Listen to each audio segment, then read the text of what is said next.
ಮುಖ್ಯಮಂತ್ರಿಗಳ ತವರು ಜಿಲ್ಲೆ ಮೈಸೂರು ಇವತ್ತು ಸಾಕಷ್ಟು ದೊಡ್ಡ ಹೈಡ್ರಾಮಾಗಳಿಗೆ ಕಾರಣವಾಯಿತು. ಪ್ರಮುಖವಾಗಿ ಬಿಜೆಪಿ ನಾಯಕರು ಬಿಜೆಪಿಯ ಕಚೇರಿಯ ಮುಂಭಾಗ ಬಹುದೊಡ್ಡ ಪ್ರತಿಭಟನೆಯನ್ನು ಮಾಡಿ ಮುಖ್ಯಮಂತ್ರಿಗಳಿಗೆ ಕಪ್ಪು ಬಾವುಟವನ್ನು ತೋರಿಸೋದಕ್ಕೆ ಮುಂದಾದರು. ಇನ್ನೊಂದು ಕಡೆಗೆ ಮೈಸೂರಿಗೆ ಮುಖ್ಯಮಂತ್ರಿ ಹಲವಾರು ಬಾರಿ ಏರ್ಪೋರ್ಟ್ನಲ್ಲಿ ಇನ್ಫ್ಯಾಕ್ಟ್ ವಿಮಾನದ ಮೂಲಕ ತೆರಳಿದ್ರು. ಆದರೆ ಮೊದಲ ಬಾರಿಗೆ ಮುಖ್ಯಮಂತ್ರಿಗಳ ಅಭಿಮಾನಿಗಳು ಬೆಂಬಲಿಗರು ಬೃಹತ್ ಸಂಖ್ಯೆಯಲ್ಲಿ ನೇರವಾಗಿ ಏರ್ಪೋರ್ಟ್ ಹತ್ರ ಬಂದಿದ್ದರು. ಹೀಗಾಗಿ ಮುಖ್ಯಮಂತ್ರಿಗಳು ಕೂಡ ದೊಡ್ಡ ಶಕ್ತಿ ಪ್ರದರ್ಶನಕ್ಕೆ ಮುಂದಾಗಿದ್ದರು.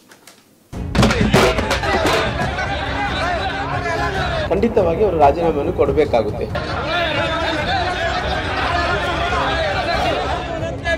ಸರ್ಕಾರ ವಿಸರ್ಜನೆ ಮಾಡಿ ಅಂತ ನಾನು ಆಗ್ರಹಿಸಲಿಕ್ಕೆ ಬಯಸ್ತೇನೆ.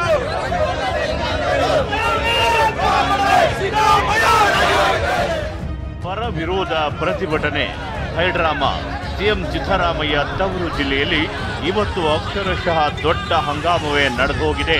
ಒಂದು ಕಡೆ ಸಿಎಂ ಸಿದ್ದರಾಮಯ್ಯ ಪರ ಮೈಸೂರು ಏರ್ಪೋರ್ಟ್ನಲ್ಲಿ ಕಾಂಗ್ರೆಸ್ ಕಾರ್ಯಕರ್ತರು ಶಕ್ತಿ ಪ್ರದರ್ಶನ ಮಾಡಿದರು. ಮತ್ತೊಂದು ಕಡೆ ಬಿಜೆಪಿ ಕಾರ್ಯಕರ್ತರು ಸಿದ್ದರಾಮಯ್ಯ ರಾಜೀನಾಮೆಗೆ ಆಗ್ರಹಿಸಿ ಬೃಹತ್ ಪ್ರತಿಭಟನೆಯನ್ನೇ ನಡೆಸಿದರು.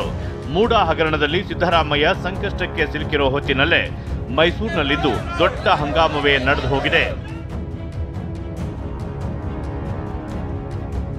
ಸಿದ್ದರಾಮಯ್ಯ ಪರ ಅಭಿಯಾನದ ವೇಳೆ ದೊಡ್ಡ ಹೈಡ್ರಾಮಾ. ಮೂಡ ಅಧ್ಯಕ್ಷ ಮರಿಗೌಡಗೆ ಕೈ ಕಾರ್ಯಕರ್ತರು ಮುತ್ತಿಗೆ. ನಾವು ನಿಮ್ಮೊಂದಿಗೆ ಇದ್ದೇವೆ, ನಾನು ಸಿದ್ದರಾಮಯ್ಯ ಪರ. ಈ ದೃಶ್ಯ ಕಂಡು ಬಂದಿದ್ದು ಸಿಎಂ ತವರು ಜಿಲ್ಲೆ ಮೈಸೂರಿನಲ್ಲಿ.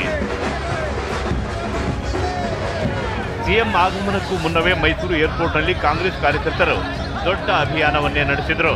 ಸಿಎಂ ಪರ ಅಭಿಯಾನಕ್ಕೆ ಬಂದಿದ್ದ ಮೂಡ ಅಧ್ಯಕ್ಷ ಸಿಎಂ ಆಪ್ತ ಮರಿಗೌಡ ವಿರುದ್ಧವೇ ಕಾಂಗ್ರೆಸ್ ಕಾರ್ಯಕರ್ತರು ರೊಚ್ಚಿಗೆದ್ದಿದ್ರು. ಇವತ್ತು ಸಿಎಂ ಸಿದ್ದರಾಮಯ್ಯ ಸ್ಥಿತಿಗೆ ನೀನೇ ಕಾರಣ ಎಂದು ಕಾರ್ಯಕರ್ತರು ಘೆರಾವ್ ಹಾಕಿದರು.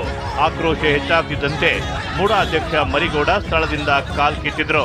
ಮರಿಗೌಡರು ನಡೆದಂಥ ನಡವಳಿಕೆಯಿಂದ ಇವತ್ತು ಇಲ್ಲ ಸಲ್ಲದ ಆರೋಪಗಳು ನಮ್ಮ ಸಿದ್ದರಾಮಯ್ಯ ಬಂದಿದೆ. ಈ ಅಭಿಮಾನಿಗಳಿಗೆ ಸಿದ್ದರಾಮಯ್ಯನವ್ರಿಗೆ ಸ್ವಲ್ಪ ಇದಾದರೂ ತಡ್ಕೊಳ್ಳೋ ಶಕ್ತಿ. ಯಾಕಂದರೆ 45 ವರ್ಷದಲ್ಲಿ ಅವರು ಒಂದು ಕಪ್ಪು ಚುಕ್ಕಿ ಇಟ್ಕೊಂಡಿರಲಿಲ್ಲ ಅವರ ಅಧಿಕಾರದಲ್ಲಿ. ಇಂಥ ವ್ಯಕ್ತಿಗೆ ಈ ಇಶ್ಯೂ ಬಂದಿದೆ ಇವರಿಂದ ಅನ್ನೋದು ಕಾರ್ಯಕರ್ತ ಮನಸ್ಸಲ್ಲಿ ಬಂದಿದೆ. ಸತ್ಯ ಇರ್ಬೋದು, ಅವ್ರು ಇಲ್ಲಿಗೆ ಬರಬಾರ್ದು, ರಾಜೀನಾಮೆ ಕೊಟ್ಟು ಹೋಗಬೇಕು ನಮ್ಮ ಇದು. ಮೈಸೂರಿನಲ್ಲಿ ಸಿಎಂ ರಾಜೀನಾಮೆಗೆ ಆಗ್ರಹಿಸಿ ಬಿಜೆಪಿ ಪ್ರೊಟೆಸ್ಟ್. ಬ್ಯಾರಿಕೇಡ್ ಹತ್ತಿ ನುಗ್ಗಲು ಕಾರ್ಯಕರ್ತರು ಯತ್ನ, ಹೈಡ್ರಾಮಾ. ಸಿಎಂ ಸಿದ್ದರಾಮಯ್ಯ ಬರೋದನ್ನೇ ಕಾಯುತ್ತಿದ್ದ ಬಿಜೆಪಿ ನಾಯಕರು ಪ್ರತಿಭಟನೆಗೆ ಸಿದ್ಧರಾಗಿದ್ರು. ಬಿಜೆಪಿ ಕಚೇರಿಯಲ್ಲಿ ನೂರಾರು ಕಾರ್ಯಕರ್ತರು ಸೇರಿದ್ರು. ಭ್ರಷ್ಟ ಸರ್ಕಾರಕ್ಕೆ ಧಿಕ್ಕಾರ ಅನ್ನೋ ಘೋಷಣೆಯು ಮೊಳಗಿತ್ತು. ಜಿಲ್ಲಾ ಪಂಚಾಯಿತಿ ಕಚೇರಿಗೆ ಮುತ್ತಿಗೆ ಹಾಕೋಕೆ ಕಾರ್ಯಕರ್ತರು ಮುಂದಾದ್ರು. ಬಿಜೆಪಿ ಕಚೇರಿಯ ಬಳಿಯೇ ಕಾರ್ಯಕರ್ತರನ್ನ ವಶಕ್ಕೆ ಪಡೆಯಲಾಯಿತು.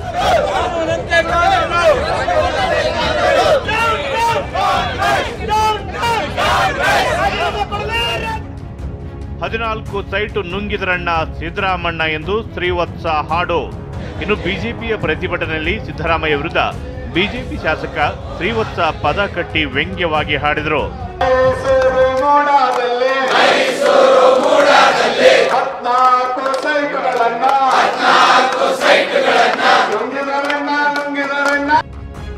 Bureau report TV9.